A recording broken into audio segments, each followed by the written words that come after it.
Sirriitti deemu san otoo hin ta'in maraatuma keessaniin ofitti qabadha. Maraatuma keessaniin wanti godha malee akka kan kee nama biraatiin si madaalchisu hin baay'isanii. Sababni ati dhalaadhaan nama madaalchiste sagalee kee yeroo hunda galgala rabbi uume mara dhala gastii kennan waliin seentu hundaan sagalee mana madaalta.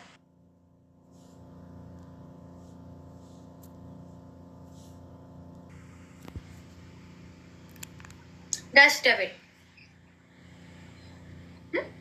Mee uuma onnee kee keessa jiru naaf deebisu. Okay. Itti mee bara ani isa dhugaa akkati abeeteettu naa gale.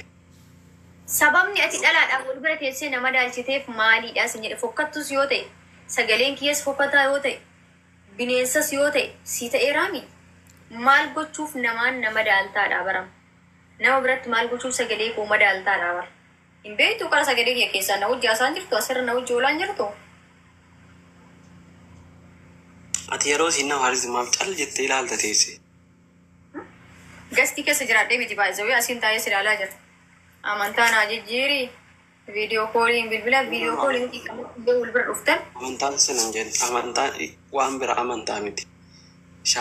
Shaadaan yoo namoote shaadaan qabadhaa. Okay. Isii namatu jalaa du'eera moo yeroo isiin abshir hogguu jettu maal itti argitee maaltu isii annasee jennaan abshir san abshir waan qallaa itti miti kan jedhan ani isa nuti obboleettii dhenne hundayyuu dhageenyaati. Warabbalkaa basimaa dubartii takkitti faarsitu gurri jena dhageenyaa jechuudha. Dhaabee jechuudha. Ganama lammatu fardii godhadhee biyya kana.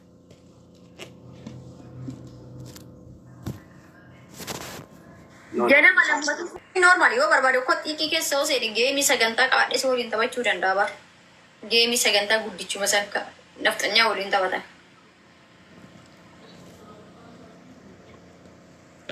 Okay? Okay. Of beefti faamiliin kee kun tarii namoota rakkata tarii namoota jaaladhu kabaju ajirratti soolii godhiif jedhan dhiifama godhiif jedhan dhiifamni keessa boruu deebi'ee ana nadhisaa jira kaakuma nyaadhu hin dhugu garaa kiyya keessa nyaanni gadi hin seenu No. An jalqaba wanta dhiifama si gaafadhe tokko iyyuu si qofa miti jalqaba soddooleen koo dhiifaman isiniin jedha yoon balleesseeras dhiifama. Ittaan sun dooktorii sorry. Wallahi sorry. Ya Rabbi, ana Rabbi mana gube mati ki. Asa dumaatu. Rabbi, ana Rabbi mana gube, Rabbi mana ibiddan na darbe. Yeroo tokko akka ta'e yaatuuf meeqoo gara nama baaraa yoo gara koo bishaan dhugaa. Wallahi qalbii seetaa bar dhugumaan garaachina gubaara. Haati diyyatuun xiqqeen naa baabanii beekta. Laali. Seerati anaa jechuun yeroo baay'ee raffamte wallahi dhiifama si habii. Sorry. Guys.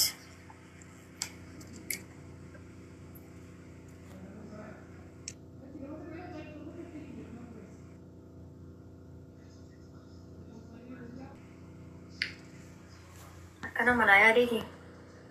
Doktor. Wallahi kasoo bantaan jechuudha. Yoo xiqqaate torbee waa'ee kana eegale kiiloo 10 ol qannasee jiraan. Kasoo bantaan. Khalas sorry edemiti bakka amma dibbin godhee nyaadhu dibbin godhee rafi. Eessaan na dhufa edee bara eessaan na dhufa. Jiittisa qonqoo jirtu nyaanni eessaan ganna waluuf abbaate. An haga akkasi asi qabeechu akkaawuntii kan kee akkan na gube guutuu. Daaraa godhee dhalaa guutuu keessaa bilook. Dhugaa dubbachuuf bakka kanatti immoo ragaanan sii bahu. Geemii abbaa fedhe wajjin yoo taphatte adabbii fedhe hin fudhattu na arrabsuufaa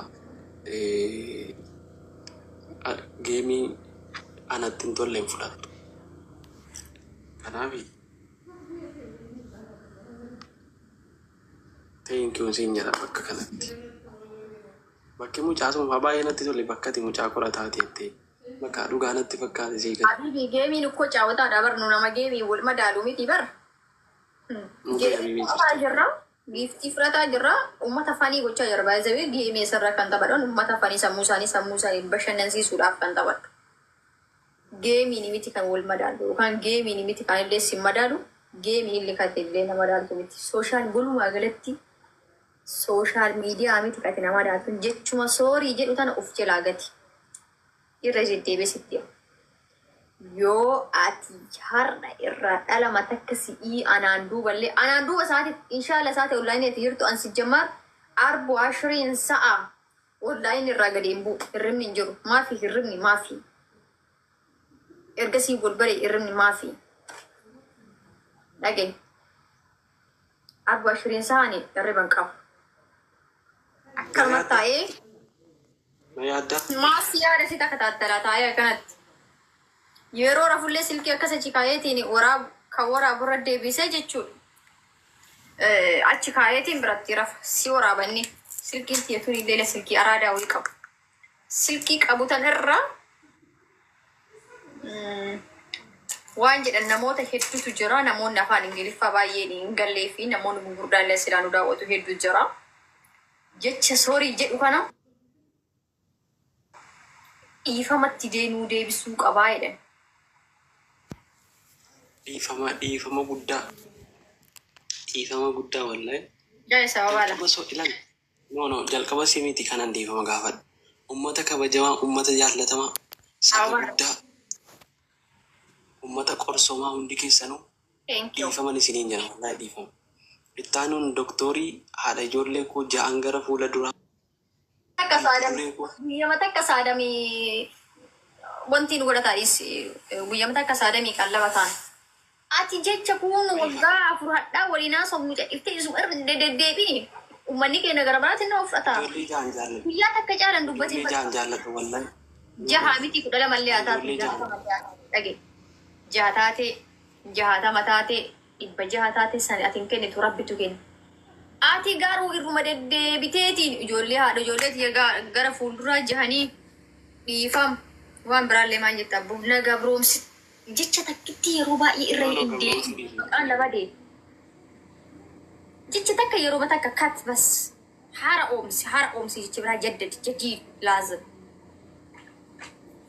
Okay. Har'a booda torban jedha bakkaash. Haadha ijoollee koo torban gara fuula dura. Jechi ijoollee jedhisan jettee taami kalaas karoorri kan kee ijoollee jahasa karoorri kan kee ijoollee jahaami bakka himatteetta sooshaal miidiyaa dhageera kalaas dhiisi ijoollee jahan kan keessan. Amma waa'ee ijoollee jahan jiru miidiyaa irratti hin kaasin deebiftee kalaa jecha takkumaan dabarsi. Irra deebitee jecha jaha 12 18dha oolin hiifatee.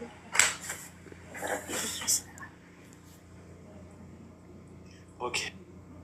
Giifti duree koo dumbushee koo kan akka urjii iftu, kan akka jihaa iftu, kan akka aduu, kan akka warqii lafa keessaa calanqiftu, kan rabbii nuura godhee naaf uume dhugaa dubbachuuf intala nama guddaa intala bareennisii kan akkasii kan isii fakkaatu biyya lafaarra hin jirre kan ijjisii kun wallahi dhuguma baay'een jedhin bareeda. Yalla itti fuuf.